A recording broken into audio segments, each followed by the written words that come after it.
dedilar. Yahudlardan bir toifa Rasulullohning huzuriga kelib, "Assalomu alaykum" deyishdi. Assam degani o'lim degani yoki zahar degani. Assalomu alaykum bo'lsa sizga tinchlik, salomatlik bo'lsin, assalomu alaykum bo'lsa sizga o'lim bo'lsin. Demak, Yahudlar payg'ambarimiz sollallohu alayhi vasallamga assalomu alaykum, sizlarga o'lim bo'lsin deyishdi.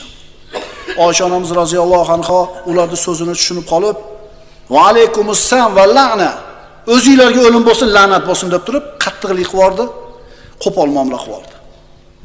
Shunda payg'ambarimiz sollallohu alayhi vasallam Oysha onamizga qarab, "Mahlan ya Aysha, alayki bir-rifq va iyyaki val-unfa val-fuhsh." Ey Oysha, sekinroq. Qo'pollik va fahshdan uzoq bo'ling dedilar. Men, "Ya Rasululloh, nima deganini eshitmadingizmi?